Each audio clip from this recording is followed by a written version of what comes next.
heading off to fight the Kaiser. Well done, mums and dads. Your fine Kiwi lads are sure to do us proud.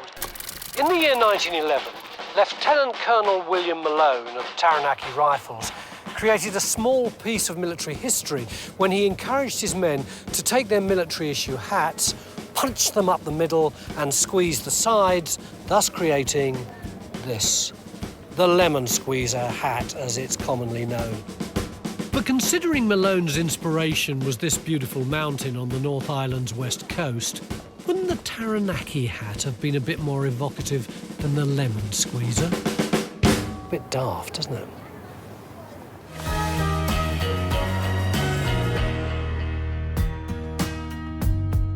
This week's tour of duty hotspot is Auckland, on New Zealand's North Island. It's keeping alive the legacy of the country's Indigenous fighting men. And there's the hidden war of a famous Kiwi. Was he a hero? Yeah! Big freaking Mount Everest-sized hero! Plus, I don't want to blow my own trumpet. Well, bugle, but this roadshow item... This is greater than the finding of the Titanic. ...is set to rewrite history.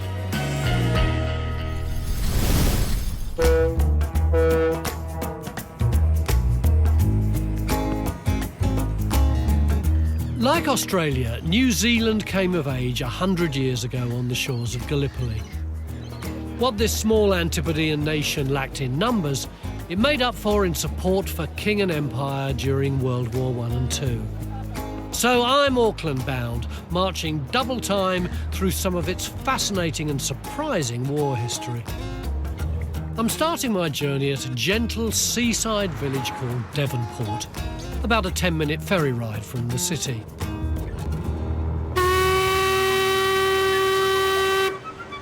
I'm jumping on board a gorgeous old girl who was an eyewitness to one of the most famous moments on Auckland's magnificent harbour.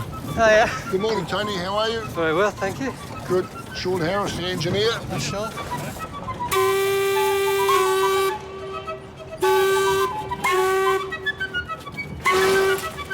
Welcome to SS Pookie. I know it looks like puke, but it's actually a Maori word meaning a hill. Anyway, she's a beautiful little boat. She was built around about 1872, so she was already a middle-aged lady in 1913 when the biggest ship that most people around here had ever seen sailed into Auckland Harbour. The patriotically named HMS New Zealand was in fact a British ship. In 1909, you Kiwis very generously presented the £2 million gift to us Brits.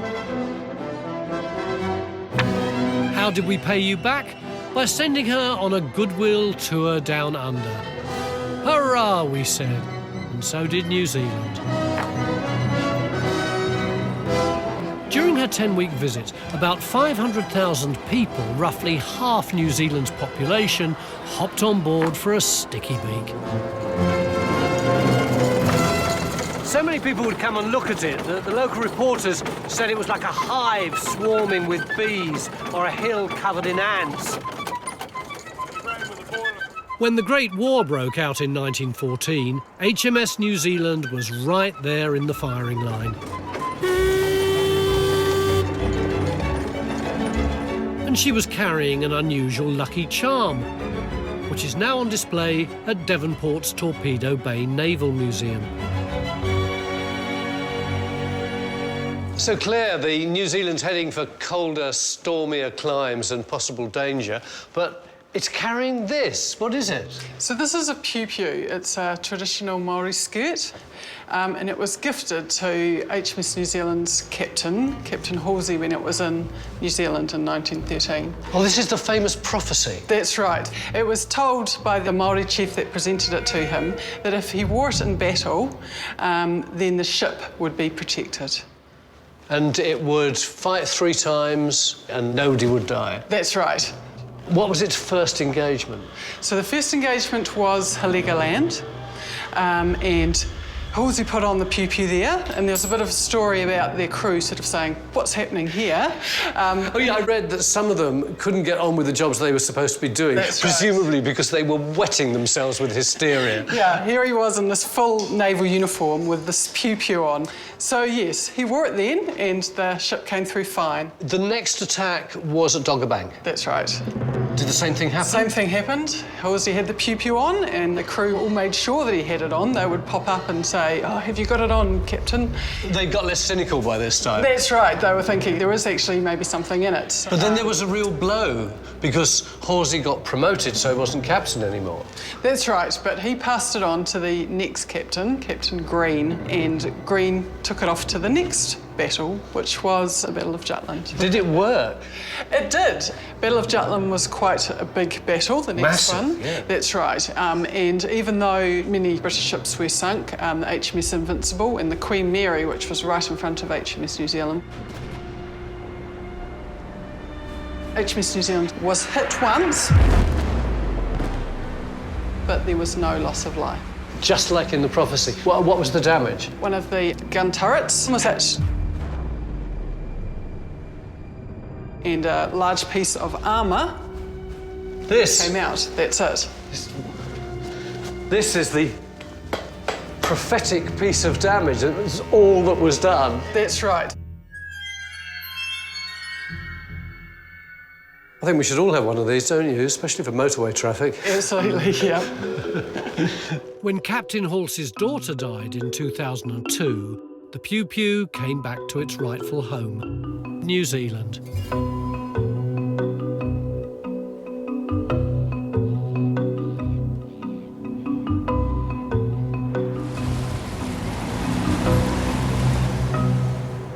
Before you leave the Naval Museum, you have to look at this manky old storeroom, because it was exactly here at Christmas time 1917 that a handsome young German aristocrat by the name of Felix von Luckner was put in prison, just for one night. But I can imagine that as he paced the floor up and down, he must have thought about the remarkable life that he'd lived up until that time. He'd run away from home when he was 16. He'd worked as a lighthouse keeper's assistant. He was caught kissing the lighthouse keeper's daughter, as you do. He escaped on a horse.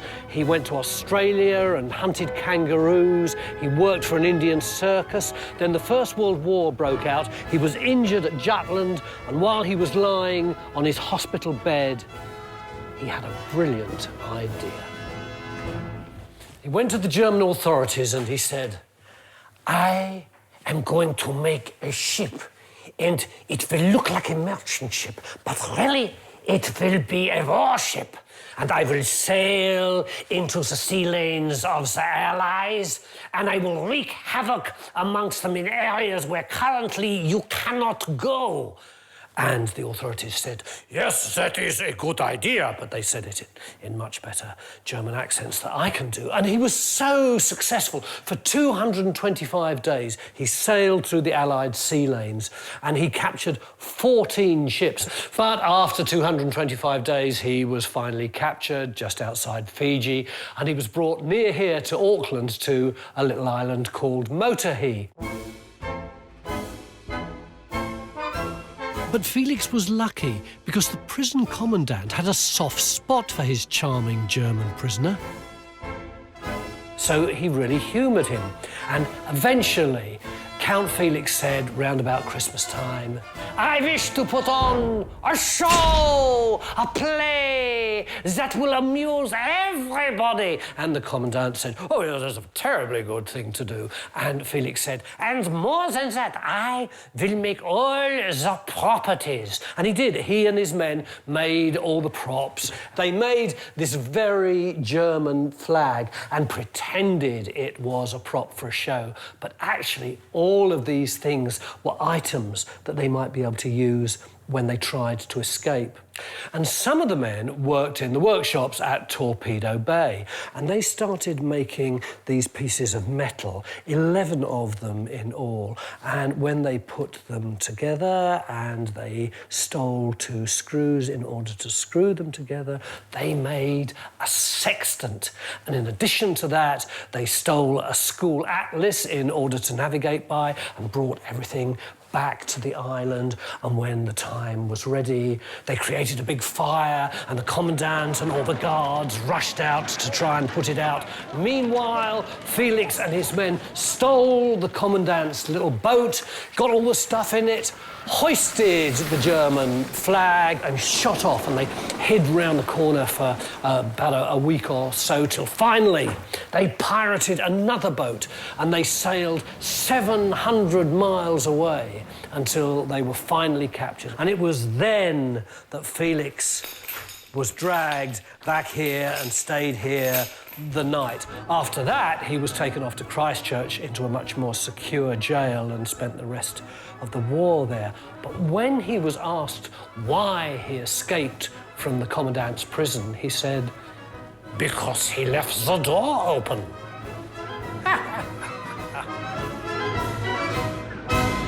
Of course, like most rogues, Felix was prone to exaggeration.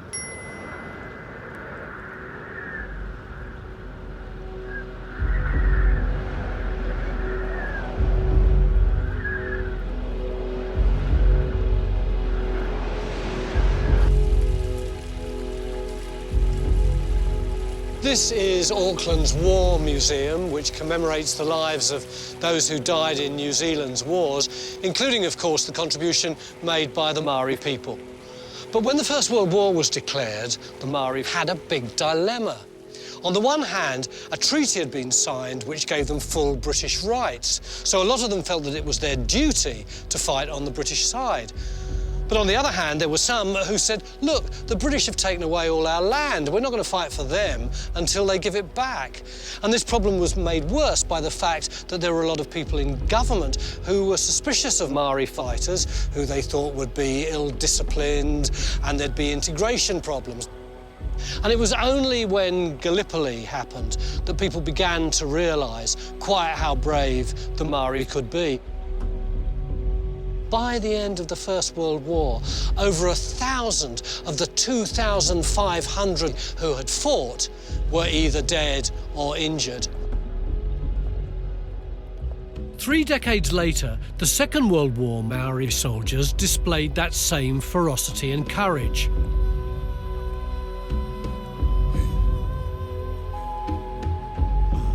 But one of them became famous and infamous at the same time. To find out more about Charlie Shelford, I've come to his old marae, or communal meeting house, in suburban Auckland. And that means a formal welcome.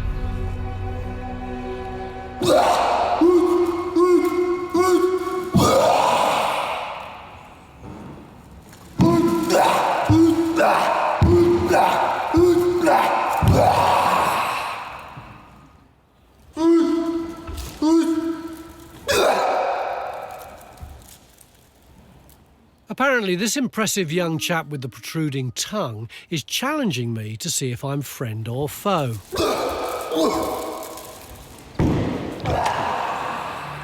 I pick it up? Yeah, pick it up. Okay. Stand up. Well, this wimpy Pom is going to accept his olive branch of peace. I definitely don't want to punch up with his mates.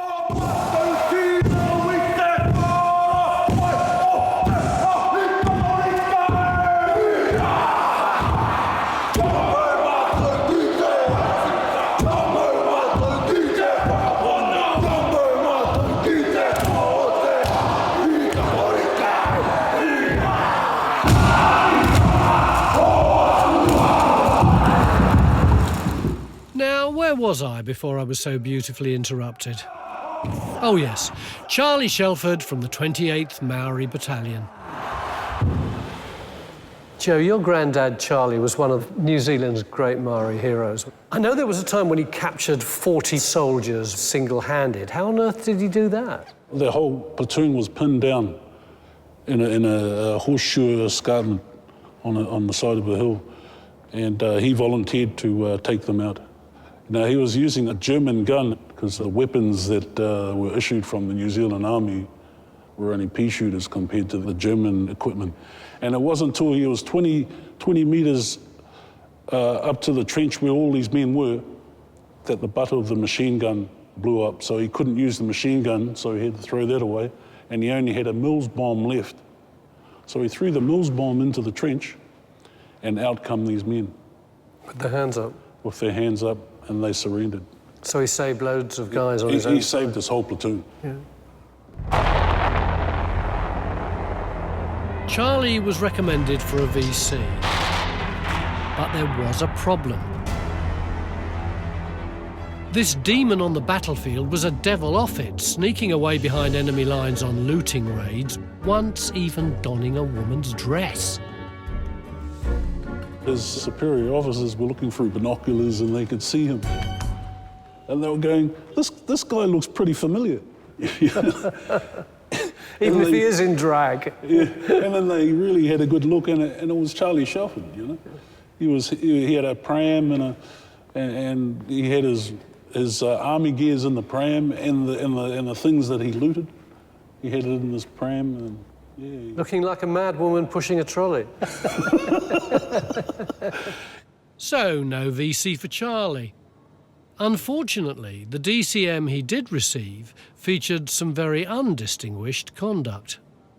When he got his Distinguished Conduct Medal, he was in jail.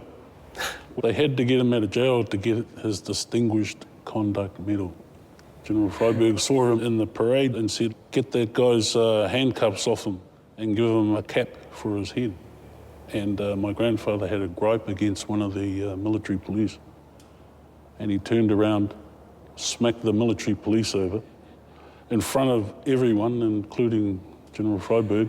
So he just decked him while he was in the middle of receiving his medal? He got his medal, saluted, and then they took him back to the jail. How do you think the other soldiers viewed him? Well, the other soldiers, when they talk about Charlie Shelford, they all say that he should have got the VC. Are you proud to be his grandson? I'm very proud to be his grandson. You know, he left a big legacy, you know, behind. Merry battalion, march to victory. Merry battalion, staunch and free. That legacy and the 28th Maori Battalion's rich history is being kept alive today here at the Murray. From the people with you, and we'll march to the enemy, and we'll fight right to the end, for God, for King, and for country. Oh,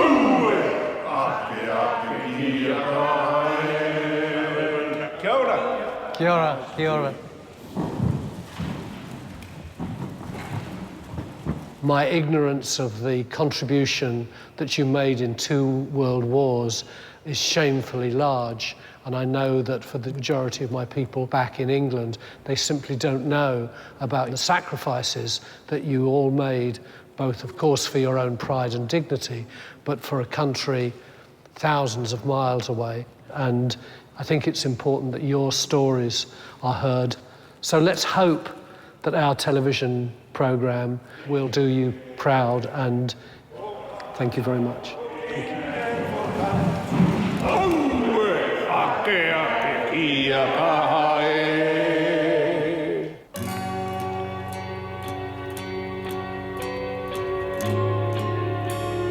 I'm in Auckland exploring its rich contribution to New Zealand's war history over the last 100 years. And if my childhood memory is correct, the best place to learn about history is in school.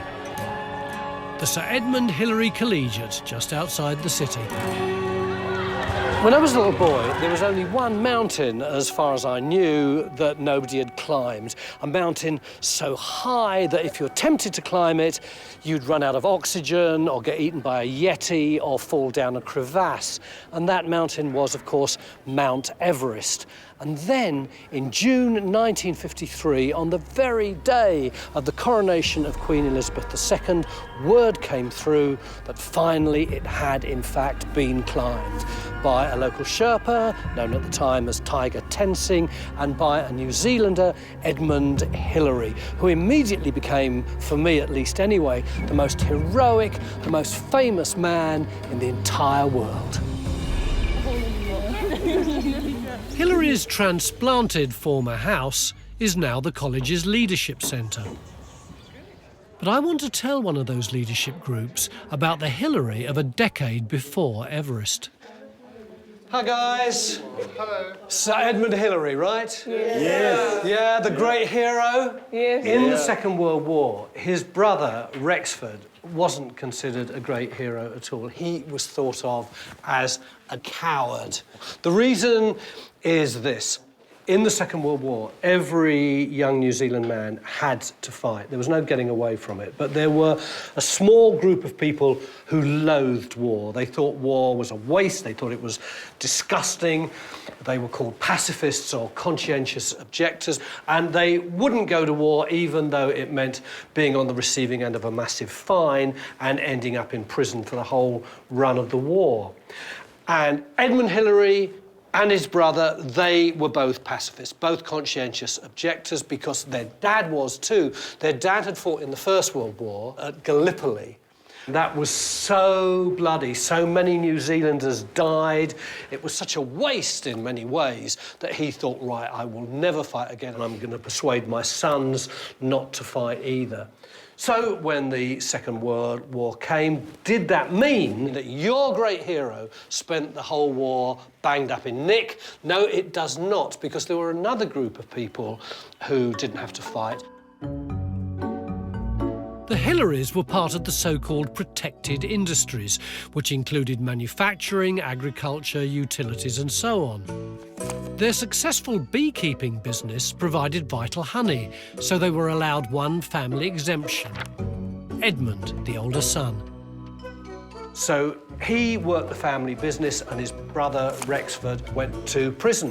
But then in 1944, Edmund Hillary decided that he would fight, and he spent the rest of the war being a navigator on flying boats, while his brother stayed in prison. And when the war was over, Hillary went climbing up the mountains, big hero, big deal.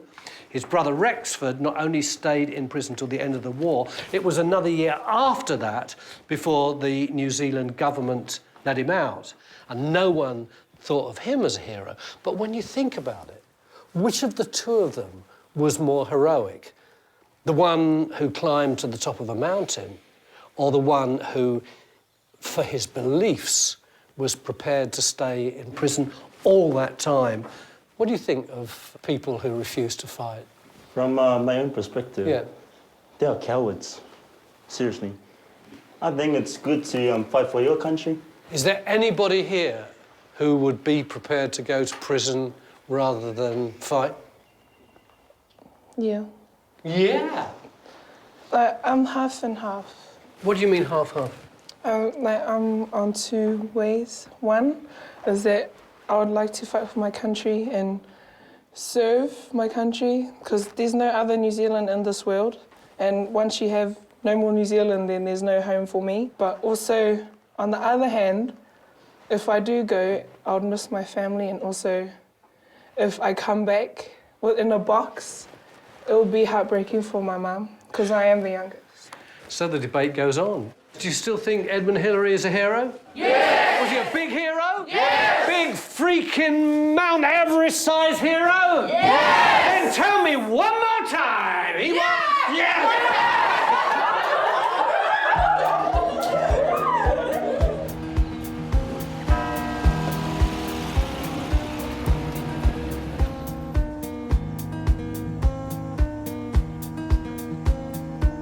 By 1942, the great and the good of the city were getting very worried that the Japanese were about to invade, so they put in motion a plan to hide everything of value.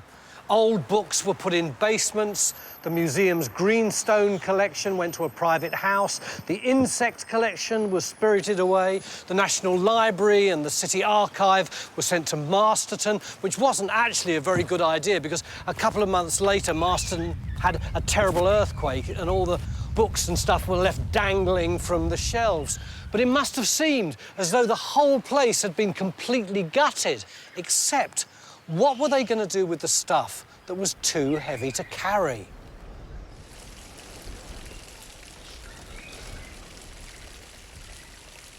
Take this statue of John Logan Campbell, the father of Auckland, one of the very first European settlers. He built the first European house and the first shop and became a successful banker. And when he was in his 80s, they made him the mayor. What an icon. No one was going to nick his statue. So what did they do? They yanked it off its pedestal, dug a big hole and hid it down there in the grass. Would that have fooled the Japanese? We'll never know, because they didn't actually invade. David, were the city fathers justified in being so frightened of the idea that the Japanese might invade imminently? Well, I think they were justified in panicking. In that early stage after Pearl Harbor, it appeared as if the Japanese were unstoppable, especially after the fall of Singapore, New Zealand armies in North Africa. New Zealand's very much by itself, and the panic was quite real, and some of the stuff they did was quite sensible. Burying statues may not be one of these sensible things. Burying John Logan Campbell is, it's sort of fetishistic almost, you know. He is the symbol of the city, let's hide him. Did they damage the old man? No, they were a bit worried actually towards the end of the war because the Brits had damaged some of the stuff that they'd buried, but when they dug him up, he was fine, back on his pedestal. Well, that's a relief, isn't it? Absolutely. For him, anyway. For sure. Cheers, Dave. Thank you. While we're talking statues, there's one deserving Kiwi who performed extraordinary deeds in London during World War II. Keith Park? No. So I figure New Zealand must have put him on a pedestal somewhere around here. Nope.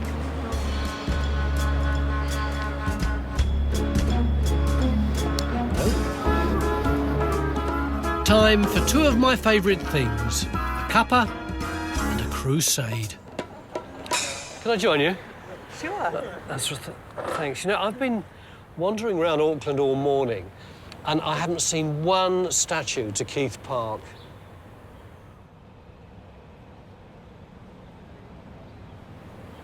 There's silence. Do you not know who Keith Park is? No. I find that extraordinary because for me, as an Englishman, he is probably the most influential New Zealander there's ever been because more than anyone else, he helped us win the Battle of Britain. And you haven't heard of him. Keith Park began World War I as a gunner in the New Zealand artillery and finished it as a flying ace with multiple kills and a military cross. He shot down 4 planes, German planes, in one day. And he was very influenced by, you know, the Red Baron, Baron von Richthofen, and his flying circus. Well, why they operated so well was they were very courageous. They operated in small groups, and they would just attack, attack, attack, attack. And Keith Park said, that's what we've got to do. Go head on at the enemy coming towards us. It's what he called squirting in the front window. Not possibly the most attractive phrase in the world, but was very effective. So by the time the Second World War came, he was a senior officer and he was in charge of what they called 11 Group, who were the fighter pilots whose job was to protect London and the South East. And all those lessons that he'd learned in the First World War, he now used in the Second. He was very hands-on. He hated being in the office, what he called flying the mahogany bomber. He'd much rather be out there himself, and still loved this idea of small units of planes, maybe as few as 4 at a time, going up there, attacking the Germans, highly trained guys, being very brave, and then coming down again. This went directly against the top brass's big wing theory of getting huge numbers of planes in the air. On September the 7th, 1940, the German Luftwaffe launched the infamous London Blitz. As the city blazed under wave after wave of enemy raids, Parkes's radical theory was put to the test. One of the most important days of the entire war for the British was the 15th of September 1940, which also happened to be Mrs. Parkes' birthday. And that morning, Keith comes down to breakfast and says, "Oh, sorry, I've forgotten your birthday." And apparently his wife, Doll as she was known, said, "Never mind, darling. A good bag of German aircraft would be an excellent present." And she got her wish, because on that day, the Germans launched their biggest ever airborne assault on London. 11 Group were magnificent and shot down 61 German planes.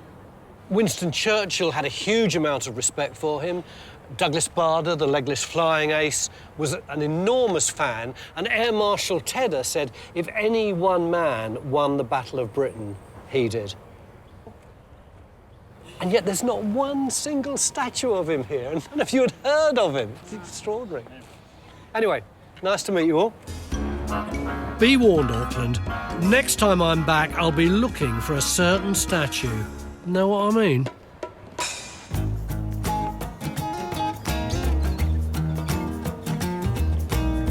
This is my first trip to Auckland, and like so many visitors, I've fallen in love with its beautiful harbour. I mean, what's not to love?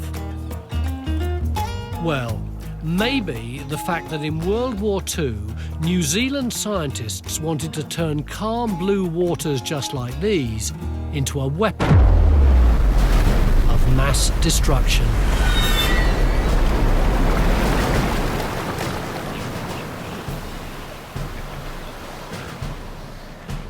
Hello, ladies. I have here a secret document from the Second World War, which is essentially a plan of how the New Zealand military were going to create a huge bomb in order to wipe out the Japanese defences. Newly discovered archive documents prove this floating weapon was real and shockingly powerful. Towards the end of the war, nearly 4,000 separate tests were carried out on the device. Recent natural disasters suggest it could have devastated entire coastlines. There really were boffins developing this thing. And this is Ray, the man who found it. How did you discover all this stuff? Well, it was quite by chance. I was doing some work at Archives New Zealand and I came across a stack of books on an archivist's desk, and it was like a stack of telephone books, and they were called Operation Seal. This was the title of the book, and it meant nothing to me. And I just said to somebody, "What's Operation Seal?" And they said, "That's the tsunami bomb." The tsunami bomb? Had you ever heard of the tsunami bomb? Never. Or Operation Seal? What was it exactly? Well, it was an experiment to create a huge tidal surge, which we would call a tsunami. And the intention was to decimate Japanese coastal defences and possibly even cities. Operation Seal was working at a small isolated bay, secret bay, north of Auckland, from June of 1944 until the beginning of 1945. And over that time, they tried dozens of different permutations, little bombs and big bombs. Some of them were only a few grams. Some of them used hundreds of kilograms of explosives. Did they get the maths right? Well, they think they did. I mean, at the end of the day, they worked out that if they had an array of charges, between 8 and 10 charges, that were separated from one another, and they were at just the right depth beneath the surface, and they were 8 to 10 kilometres from the shore that you could make a huge wave of about 10 to 12 metres high. But you needed about 2,000 tonnes of TNT to do it. 2,000 tonnes of explosives. So it wasn't a portable bomb? It wasn't portable at all, no. But by the time they'd finished doing the experimentation, it was definitely seen, if it was going to work at all, it was definitely seen as a weapon of mass destruction. It's so odd to me, you know, because I think of New Zealand as being very anti-nuclear and very anti-weapons of mass destruction. Well, that's exactly how we see ourselves. I mean, since 1987, we have banned nuclear-armed and powered ships from coming into our ports. And the very idea that little old New Zealand would be secretly trying to create our own weapon of mass destruction, I mean, that would be a huge surprise to most Kiwis. This is your guilty secret, ladies. Thanks a lot for sharing that with us. Enjoy the sun. And that's why I love history. Take a neglected pile of books, add an inquiring mind, and a little-known piece of New Zealand's war history comes to life. Auckland, I want to find more of that tomorrow when we take our Tour of Duty roadshow to the War Museum high on the hill in the Domain.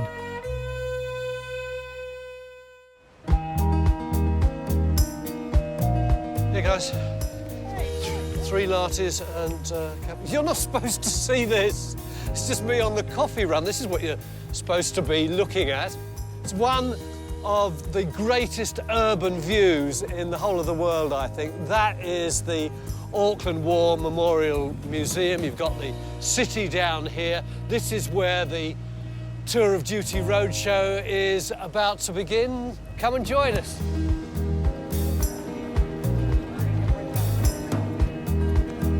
Well, it's all happening here. I just need my military experts. Professor Peter Stanley from the Australian side of the ditch and homegrown Kiwi Dr. Damien Fenton. Where else would they be but deep in historical discourse in the museum? Time to get them out into the Auckland sunshine and get this show on the road.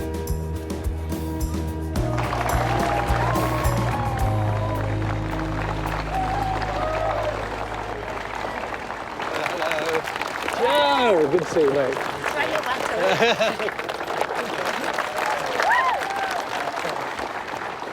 Wow.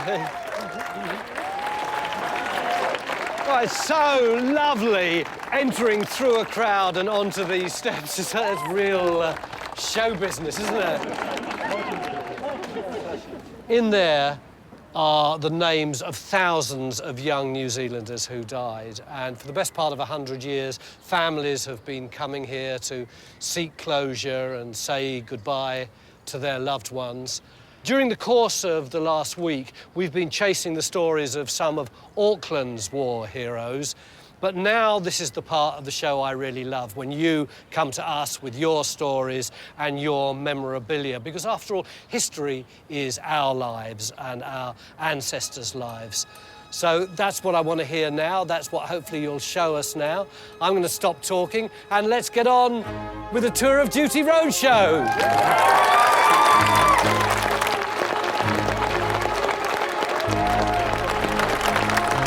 High five, high five. High five. Got all his books with him today. Fantastic.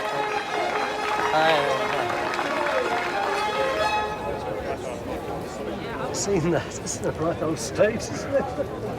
Paul, where did you find the bugle? Under a house. I was doing some plumbing there about 50 years ago.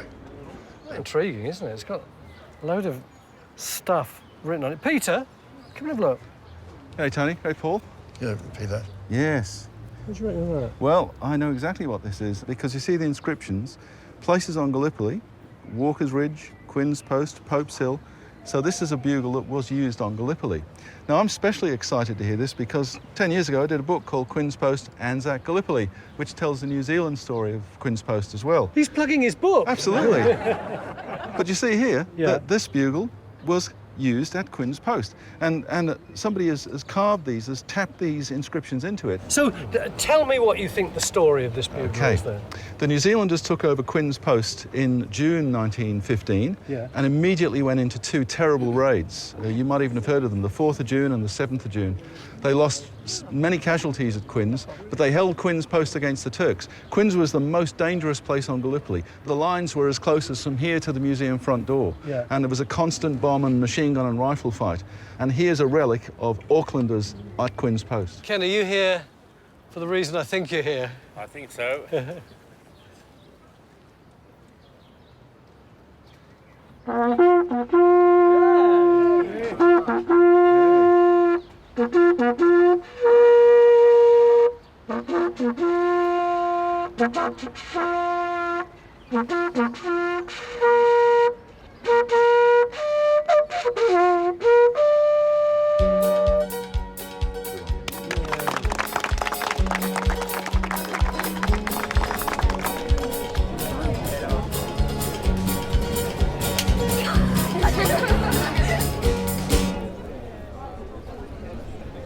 It's a very intrigued looking crowd. What have we got? Hi, Tony.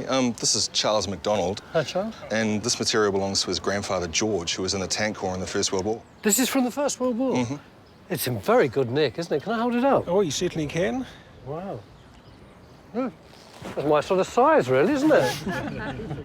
And there's a hat that goes with it. Oh, you've got a little head compared with me.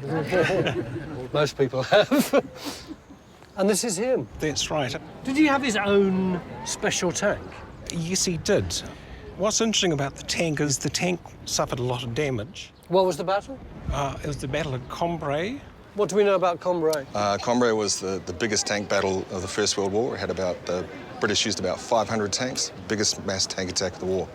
A real first for history. So the tank was damaged, and they decided that they would dig the tank to form part of the trenches, a safe part within the trenches. Yeah. So was it lost after the war? Well, it wasn't lost. It was known in the village that there was a tank in this field. And about 10 or 15 years ago, they started to look for the tank. Why didn't they call in Time Team? So they dug it up, and we've got some pictures here of the tank in the hole. You see that. Wow. Amazing. Oh, what was the tank's name, somebody asked over there? The tank was called Deborah. She looks like a Deborah, doesn't it? Not a Deb. And there is a picture of the tank being lifted out of the hole. Oh, look, there's Deborah dangling. Actually, Tony, Charles, it's actually quite appropriate that this tank's called Deborah, because this is a Mark IV heavy tank. And at the time, the Mark IVs came in two different types, and they were known as a male or a female Mark IV. And a male Mark IV had a 6-pounder gun on the side, and the female had a machine gun. And as you can see, there's no barrel there. It's a machine gun. It would have been a Mark IV female called Deborah. It's intriguing, isn't it? It's defined as female because it's carrying a machine gun. I won't make any comment on that.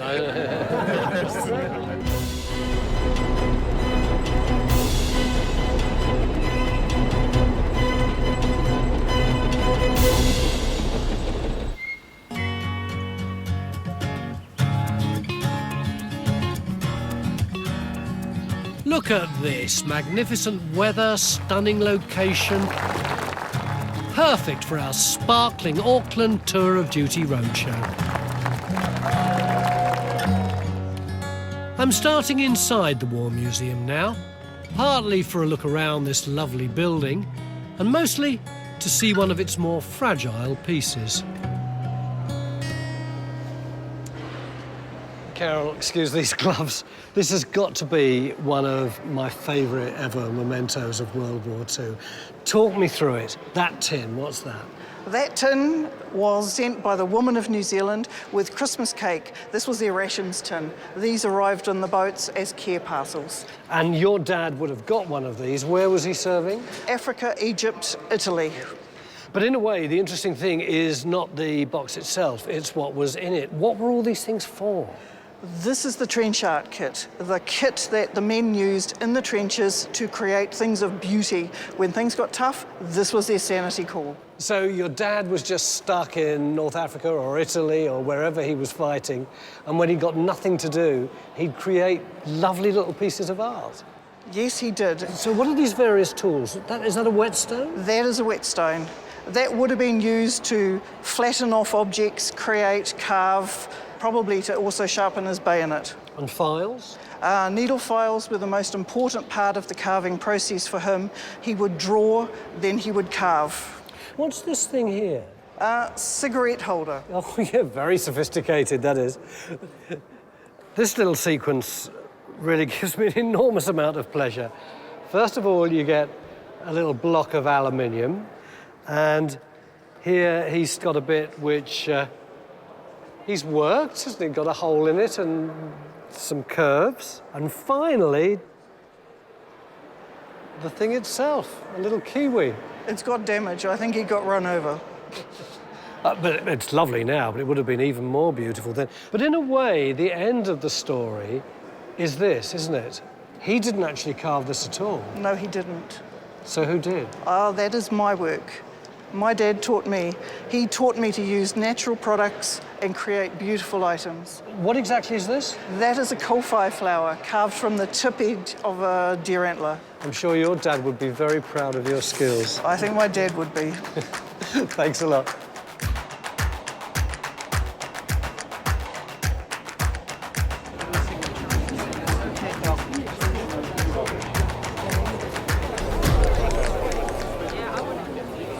One of the pleasures of coming to New Zealand is that I rediscover stories that I already know. And this is one of the best that I remember from my visits to New Zealand, because Elizabeth and Murray, you're connected to Lieutenant Colonel Edmund Bowler.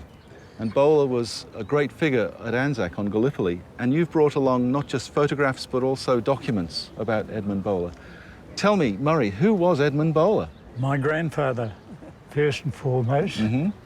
And what did he do at Gallipoli? He was appointed beach commander, and after that, beach commandant. So he's actually central to the running of the Anzac Corps headquarters on Gallipoli. And this satchel is full of letters that Edmund wrote from Gallipoli, but one of the most affecting is this letter, which he wrote just before the landing, not thinking that he might survive the battle to come. Elizabeth, would you like to read out a passage from Edmund's letter to his wife and children? Yes, certainly. So, my darling wife, now as I stand on the possible brink of the hereafter, I wish you to know how much I love you and how I recognise your love for me. I know you will grieve if you hear that I have left you forever on this earth, and my heart goes out to you now in your sorrow. But take courage, my darling. Isn't that beautiful? It is beautiful. And she gets that letter a few months later in New Zealand, in Gore in the South Island. And of course, he doesn't get killed on Gallipoli. No. He gets wounded, I think. Yes. But he comes back to her at the end of the war. Now, the job that Edmund does on Gallipoli is that he's the camp commandant for the Anzac headquarters. But because he's at the headquarters, he meets interesting people. So tell us the story of who's in the photograph. These are members of the headquarters staff, and then grandfather Bowler is there. And this is Simpson with his donkey, Murphy. And that was taken, we think, on about the 15th of May. And of course, Simpson was killed on the 19th of May.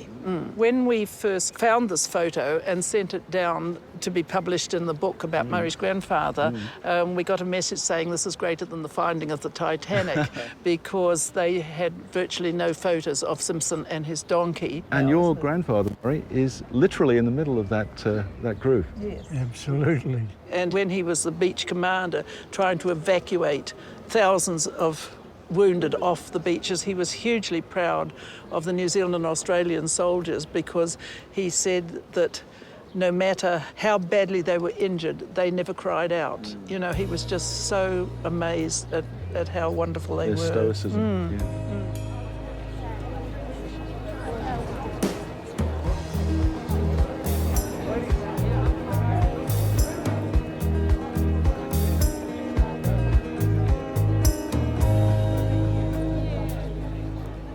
Gather around as tightly as you can, because this work is absolutely intriguing, isn't it, Pete? It is, Tony. Look, I wanted you to see this because Bill literally walked in off the street with this extraordinary collection of unique historical documents.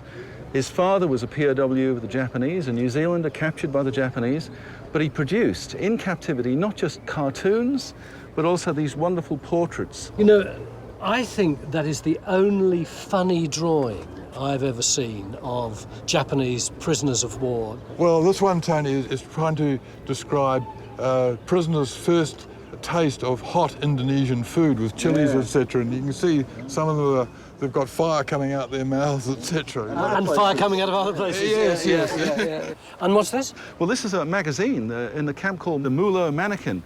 But there's cartoons and jokes and stories and cartoons of the sorts of underwear that they're wearing. So this is early in captivity, but again, this is absolutely unique. It's still so funny. I mean, when you think of the stories of the POWs in the Japanese camps, you don't think of them laughing, do you? Pimpernel, you can strut like a bird of paradise in Pimpernels. We'll do exciting things to your curves, darling. But these drawings are exquisite. Yes.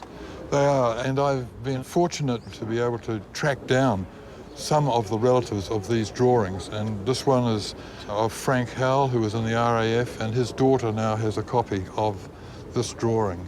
Others I haven't been able to track down. This one is of Captain Ringer, who was the camp interpreter. He could speak Japanese, and contemporary accounts say that he suffered more beatings than anybody else in the camp. It'd be rather nice to be able to track down Ringer's relatives and send him a copy of the drawings. Absolutely. Well, if anybody who's watching this programme knows of a Captain Ringer or was related to a Captain Ringer, then do get in touch with the television station and we'll try to get you in contact. They're so sensitive, aren't they? And these are all guys who were in prisoner of war camps. Absolutely. And it all helps build the story, because typical of Japanese prisoners of war, they said very little or nothing about their experiences. Well, thank you for bringing this stuff in. I can't remember where we've been presented with something quite so valuable historically. Thanks for bringing us along. My pleasure.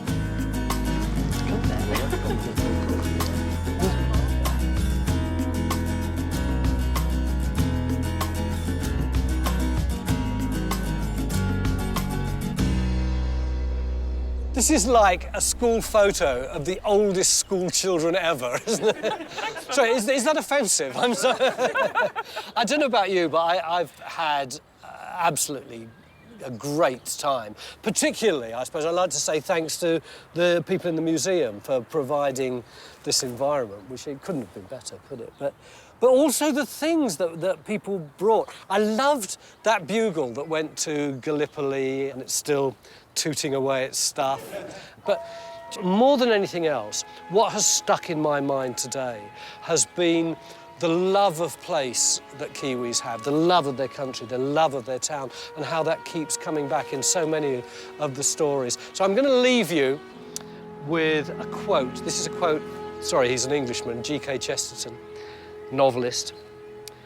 And what he said was, the true soldier doesn't fight because he hates what's in front of him, but because he loves what's behind him. And that seems to me so true of so many of the men that are remembered here. Thank you for having me, Auckland. Thank you.